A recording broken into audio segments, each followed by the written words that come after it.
This is the Journey Podcast. We highlight the journeys of our guests, where they've been, where they are now, and where they are going. Let's join them on their journey. Welcome to the Journey Podcast. I'm joined today by one of my favorite people, and I'm excited because you're the first woman we've had on the Journey Podcast, Lisa. So nice. Welcome. Well, thank you. We have Lisa Trummer with Tanner Real Estate and her many accomplishments. I'm just really excited to have Lisa with us today and tell us her story on the Journey Podcast. So thanks so much for being with us You're today. welcome. Thank you. Yeah. Thank you. So tell us about your business, your real estate business here, and how you came into that role. Okay, hello. I'm Lisa at Tanner Real Estate, and I started being an agent in 1988. My dad owned the real estate company, and I was going to Mount Union College for sociology and psychology. I learned a part-time job. He said, why don't you start here? And then the rest was history. You never got to leave again. No, I was stuck there. So I wasn't ever thought I was going to do real estate, but then he's like, why don't you? And I was like, maybe I will. So I started working there part-time while going to Mount Union, and then I just liked it so much I stayed. And then my mom had her own real estate company too, so it was sort of just in the family that I knew a lot about it sort of already. So you've kind of merged the two real estate empires together. Is that kind of in that roundabout way? In a roundabout way. Those two definitely, they were divorced and my mom's passed, but that's how probably I learned my business is from both of them. So my brain probably merged, like you say, both of their knowledge I've learned through both of them. That's awesome. So. Yeah. How widespread is Tanner Real Estate? What's the footprint of the business? We probably go, we're sort of in the middle of all these counties. So right by Mahoning and State Street, all the counties come together. But, we have Mahoning, Stark, we cover Portage County, Carroll County. So we go an hour all the different directions, down to Minerva. We've gone as far as Cleveland. We do a lot in Salem. So about an hour direction all around the circle. I found it interesting from your bio that you went to Mount Union for psychology, correct? Correct. How does that help you with real estate? Yes. Well, at first, you're going to college, and most people, I think, don't really know for sure what they want to be or what direction. So that interested me from school. It's I want to be a counselor and to help people. So I was going there, and, when I was young, I got my license for real estate when I was 18. So I probably didn't really do well for 10 years after that, just learning people and listening. But later on, I realized that my psychology and sociology, dealing with people, really helps with the real estate. But I didn't realize that at first. So the reason I think it helps is because you just know what type of person you're dealing with, whether an engineer wants all these details, someone like me, more like type A, just do not want any details. So you just sort of go through the motions with how you want to relate to them with how their personality is. So it's just kind of a discovery process of every personality as you go through it. Right. Is there a counseling element to real estate? I think there's a counseling element also. They say when we do a real estate transaction with somebody, we're sort of this is pre-pandemic, that we were usually we do listings for 6 months. They say you're married to that customer or client for 6 months. So you're counseling them and reassuring them that everything's okay. You give them education of what to expect through the transaction. The more knowledge you give them up front, then there's no surprises later. So you're just educating them, and you're definitely with them for a long time and counseling it'll be okay, this is normal. So we're definitely counseling them through, because it's very emotional to sell and buy real estate. Plus you throw in everybody's day-to-day life, pandemic, moving, schools, etc. We're the calming voice that we will take care of everything for you. I think it would be challenging with any transaction because you do residential and you do commercial. I mean, how does anybody know everything there is to know about those two worlds in general, and then, communicate that to the client? That seems really challenging. So do you have to bring a lot of other people in? Not really. I mean, the commercial I probably just started doing like 5 years ago, but I've been a real estate agent, and then a broker for 33 or 34 years. So the commercial just came with it recently, more like in the 5 years, and each commercial deal is a lot different than residential. So they're even, the real estate housing or residential it's the same thing. You might have different bumps or different problems, but it's still the same thing. We're still selling houses. Nothing really out of the unusual pops up too much. Commercial, everything's different, whether it's a industrial building, a doctor's office, a commercial building, is it a lease for sale? So sometimes I even have to learn what's going on with this commercial deal before I can explain it to the customer. So it gives you some variety and spice of life on Yes. the commercial side. Yes. Okay. So what's a common myth about being a real estate agent or broker? I think a couple of myths I've heard is they've always compared us to like used car salespeople. I've heard that growing up. You don't want to be that. You don't want to be that. And I don't know why it got that. Maybe if somebody was too pushy or unfriendly maybe. But mine is, I call myself really never a salesperson because, we're just selling, we're not even really selling, but it's mostly ourselves, and it's about like relationships and talking to people. We're more counselors, negotiators versus selling a product, in my opinion. So I don't really think we're like salespeople. And then the other myth I see a lot, especially with these young kids, we've had the most young kids ever applied to be real estate agents through this pandemic. I think they watch that HGTV and then just say like, we want to show this house and get all this money. Well, it's really unrealistic, when they show you California and Florida and different things compared to Ohio. And there's a lot of back side, like to back of the scenes compared to it making it look flashy. I always say any robot can show a house. That's just one thing that we get to do. The rest of the stuff shows after the showing. So there's a really lot to it. And a lot of people, they say, I think 20% of the agents do 80% of the business. Wow. Mm-hmm. So you kind of have those power players out there. I used to call them power players. They do a lot of the deals. Right. And then you have maybe those agents who do just a few from time to time. Right. It's hard to be a part-time agent in this business because, you have to be ready for them to go show the house and, you're going to hold their hand. You can't really do a 9-to-5 job and say, well, I'll call you after work. So a lot of the part-time ones, they can sell some houses, but they don't do nearly as well as the full-time ones. Huh. That's interesting. Kind of like anything else. If you're either all in or you're not, you have to be all in. Right. So what would you say is the biggest challenge you're facing in your role right now?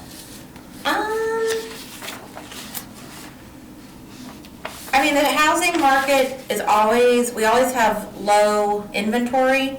So now with the pandemic, for some reason, everybody wants to move into the area, move out of the area. So I think it's still inventory even worse now. We have no condos available in Alliance at all. A lot of older people want to go to condos, ranches. It's just, we don't really have any inventory. That is probably our most problem. So just low inventory. Do you, with the inventory you have, do you feel like you have a good quality of inventory, or does it seem like the good stuff kind of gets snatched up off the market? Yeah, I say the good things pretty go fast, and it used to be like multiple offers. Sometimes we're doing that, but that hopefully is going away a little bit. It's settling down. Making it a little bit easier to do that. So I'm sure that could be overwhelming for a client, like, oh, I've got all these offers. How do I even make a choice from that? It's scary because, our advice is we want to have everybody have a home inspection or a home warranty and to really know if there's any problems with the house. So with the multiple offers, people were throwing away the home inspections. Oh, yeah. So it's a scary thing. I like that it's coming back to people are getting inspections. Yeah, you want to take your time and make sure you don't know what you're getting into with that. And right. You do kind of get into that used car salesman era when you're not really getting a chance to look at that. Right, and that you're pushing them like, hey, if you want your offer to be accepted, put no inspections, no warranty, no closing costs. Ooh. Then it's a little bit scary, but also they're like, dang it, we lost that house and we really wanted it, so we have to tell them the pros and cons of everything. Yeah, you got to make a choice really quick sometimes, and Right. it can be stressful. So what do you think is the most important lesson you've learned in your career? I'm trying to think.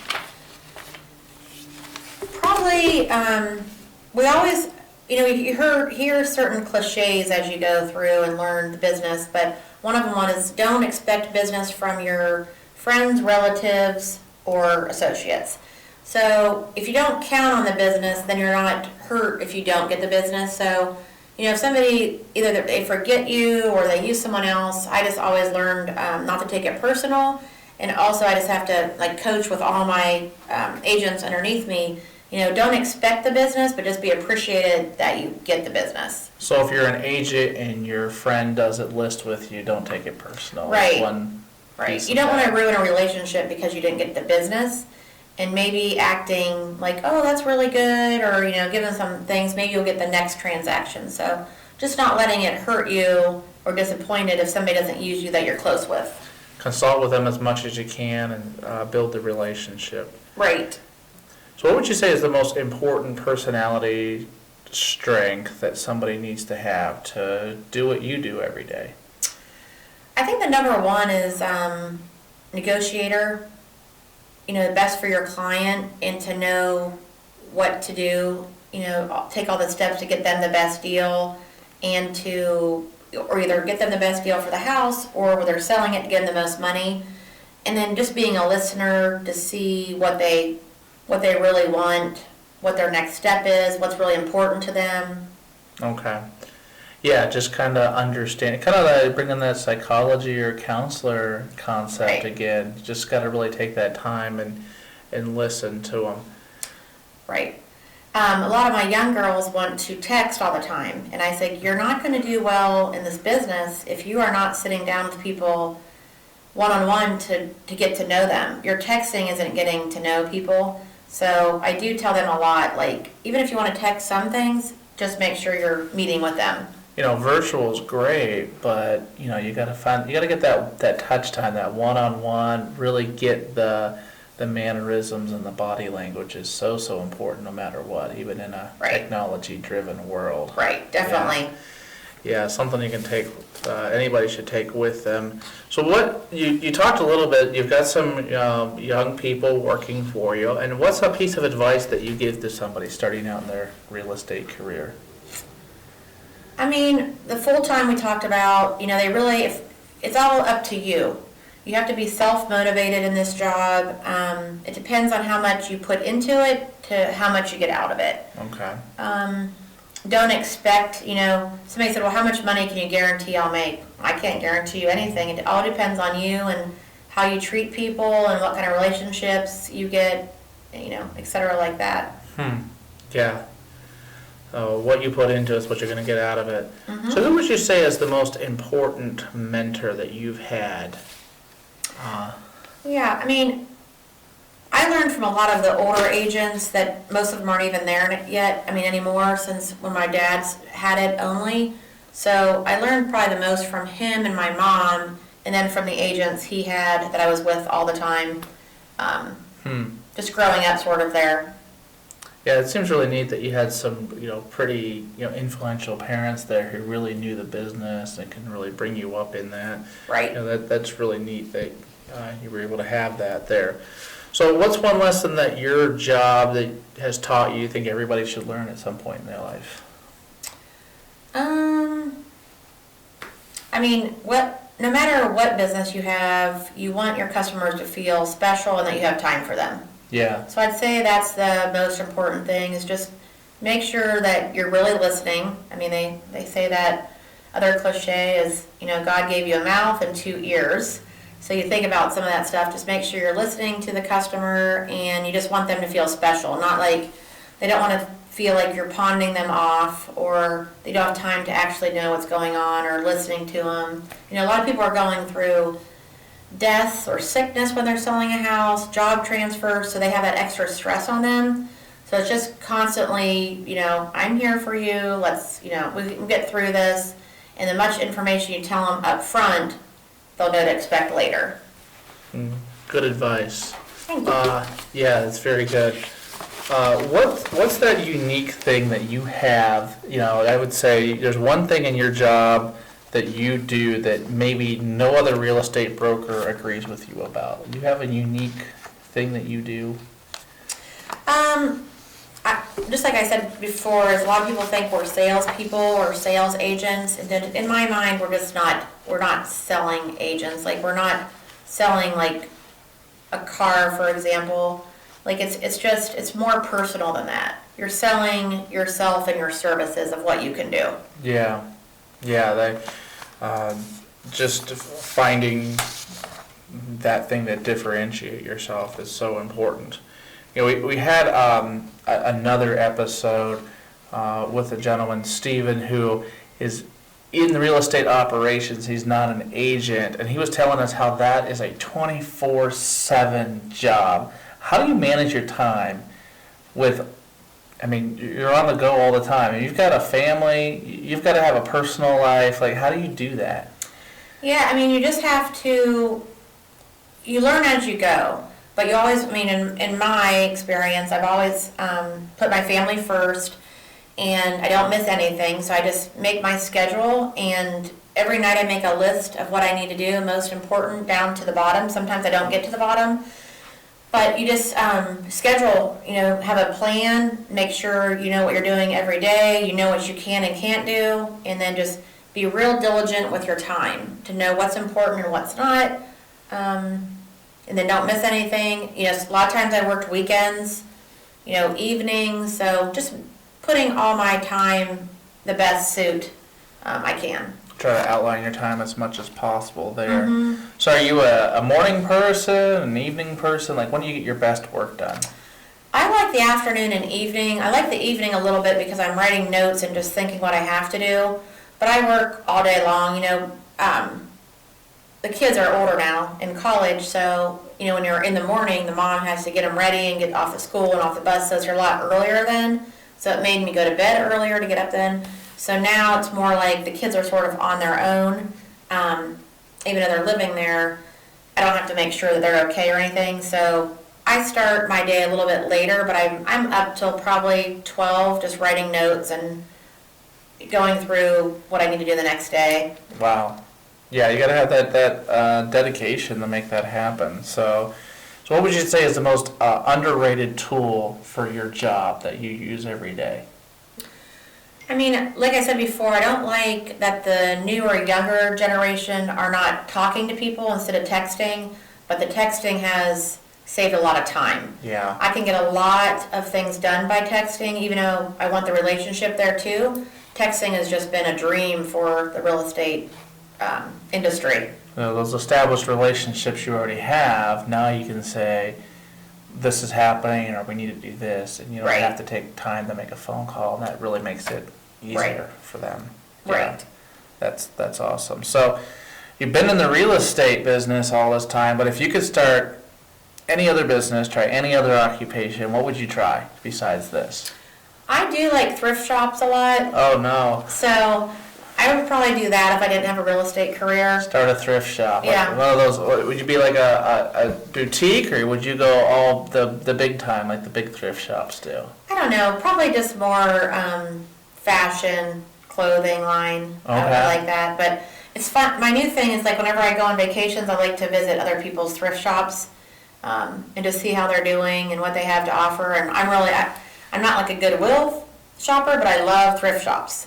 Okay. And that's been my new little thing I like to do. Lisa's thrift shop. I'm really looking forward to checking that out someday. So, well, Lisa, I really appreciate you being on the Journey podcast today. It was great to get to know you a little bit better. Thank you. I got a couple of rapid fire questions here at the end. We ask all of our guests, and I just love the answers that we get from these. Okay. So what are 3 books you would recommend to the audience, and why?